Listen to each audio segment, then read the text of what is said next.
Clara sat quietly on the shiny marble floor of the Blackthorne library. The room looked beautiful, filled with golden frames and tall shelves of books, but inside it felt heavy and cold. Her small voice broke the silence. "Daddy said it wouldn't hurt." Elena, the maid, froze. Her heart beat faster. She turned and saw Clara holding her arm. The little girl's sleeve slipped down and there was a dark bruise. Elena's chest tightened. This was not an accident. Something terrible was happening inside this mansion. The house looked like a palace to outsiders, but behind its doors, it was hiding secrets too dark to imagine. Elena's hands shook. She wanted to speak, but fear kept her silent. And then Clara lifted her sleeve higher. What Elena saw made her heart stop. Before we move forward, tell us in the comments, where are you watching from and what time is it right now? And don't forget to like and subscribe to Black and Wronged for more heart-touching stories. Let's get started. Elena knelt down in front of Clara, her voice soft but shaking. "Sweetheart, tell me, where does it hurt?" Clara's dark eyes filled with tears. She slowly pointed to her lower back. Elena carefully touched her blouse, and Clara winced in pain. The child whispered, her voice breaking, "Daddy made me carry heavy boxes. He said it wouldn't hurt, but it does." Elena felt her stomach twist. This wasn't fatherly care. This was punishment. She remembered how Mr. Blackthorne always walked through the house like a king, his cold eyes ignoring Clara. He never hugged her, never smiled at her. Now the truth was coming out. Clara wasn't being trained to be strong. She was being broken. Elena brushed Clara's curls back with trembling fingers. "Why didn't you tell me sooner?" she asked gently. Clara's reply made her blood run cold. "Daddy said if I told, he'd make it worse, and Mommy wouldn't believe me." The library door suddenly creaked open, and someone stepped inside. The sound of the door made Elena's heart jump. She quickly stood up, pulling Clara close behind her. Mr. Blackthorne walked in, his tall frame filling the doorway. His black suit was sharp, his shoes shining, his cold eyes like ice. He looked at Elena and Clara with a curl of his lip. "What are you doing on the floor with her?" His voice was low, dangerous. Elena swallowed hard. "She's hurt. She's crying." "What did you make her do?" Mr. Blackthorne gave a short, cruel laugh. "Crying? She's dramatic. All children are. A little weight won't kill her. It builds character." Elena's anger rose. "She's 7. Her back could be damaged forever." His eyes narrowed. "Careful, Elena. You forget your place. You clean floors. You don't question me." Elena's pulse raced in her ears. She wanted to protect Clara, but Mr. Blackthorne's stare felt like a knife. And then with a cold smile, he whispered words that revealed a dark truth Elena never expected. Mr. Blackthorne stepped closer, his eyes sharp and dangerous. "You think you can protect her? You are just a maid. Money fixes everything." Elena's hands shook, but she stood tall.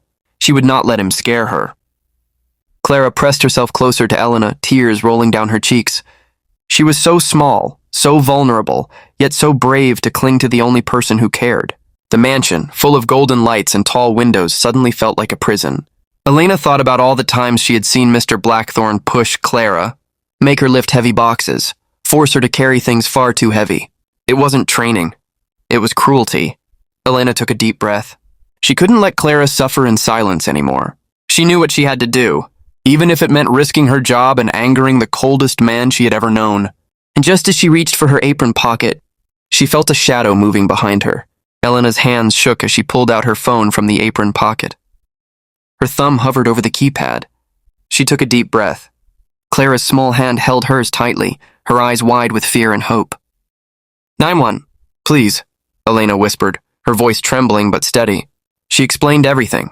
The bruises, the heavy lifting, the lies. Every word made her heart pound faster. This was the first time someone outside the mansion would know the truth. Clara pressed herself closer. Feeling the warmth and safety from Elena, she finally felt like she was not alone. The dark mansion walls suddenly felt less heavy. Mr. Blackthorne, standing across the room, noticed her moving and his expression changed. He opened his mouth to shout, but Elena didn't stop. She dialed, she spoke, she refused to stay silent.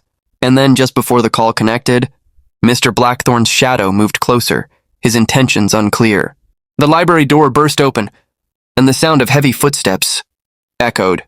Mr. Blackthorne's face twisted in anger. "You think a phone call can stop me?" he shouted. "Do you know who I am? Money erases everything. Elena stood firm, shielding Clara behind her. Her voice didn't shake anymore. She is just a child. You are hurting her, and this has to stop. Outside the door, sirens wailed faintly. The police were coming. Mr. Blackthorne's usual control over the mansion faltered. He glared at Elena, his fist tightening.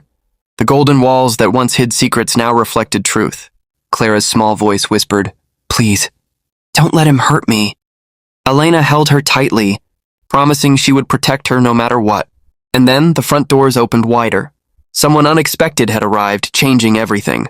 The front doors swung open, and Isabella, Mrs. Blackthorne, stood there, her travel coat still on. Her eyes widened as she saw Clara trembling in Elena's arms, tears streaking her face. "Clara, baby, what happened?" she cried, rushing forward and kneeling beside her daughter. Elena stepped back, letting the mother comfort her child. The golden mansion suddenly felt colder, filled with the weight of truth. Clara clung tightly to her mother, whispering through her sobs, "Daddy said it wouldn't hurt." "But it does." Isabella's face turned pale with shock, then hard with anger. Elena looked at Isabella, hoping she would finally understand. Isabella's protective instinct surged. She had always trusted her husband, but seeing her daughter in pain changed everything. And when Isabella turned toward Mr. Blackthorne, her eyes burned with fire. He suddenly realized he was no longer in control. The police stepped inside, their presence filling the room with authority. Mr. Blackthorne straightened his suit, trying to hide his panic. "You fools! Do you know who I am? Money fixes everything," he shouted. Elena stood firm, holding Clara close. "You can't threaten a child," she said. The officers ignored his words and carefully examined Clara's bruises. The evidence was clear. Mr. Blackthorne tried to intimidate everyone, but his usual control failed. He realized that wealth could no longer hide the truth. Clara clung to her mother, finally safe, while Elena felt a surge of relief and pride. The mansion, once full of silence and fear, now echoed with the sound of justice. For the first time, Mr. Blackthorne's power seemed powerless. And then Isabella looked at Elena, her voice soft but strong, and spoke words that changed everything. Isabella knelt beside Elena, holding her hands tightly. "From this day, you're not just a maid," she said softly. "You're family. You saved my child." Elena's eyes filled with tears. She looked down at Clara, who was finally smiling, safe in her mother's arms. The mansion, once filled with fear and cruelty, now felt lighter, full of courage and hope. Mr. Blackthorne was led away by the police. His threats echoed down the hall, but this time, his money could not save him. Justice had arrived. The little girl had survived, thanks to Elena's bravery and Isabella's protection. The golden walls that once hid secrets now reflected courage. Clara whispered to Elena, "It still hurts, but I'm safe now." Elena hugged her tightly, knowing this was only the beginning of healing. Stories like this remind us that money should never excuse abuse. What do you think? Can courage and kindness really protect the innocent? Tell us in the comments, and don't forget to like, share, and subscribe to Black and Wronged for more powerful stories that must be heard.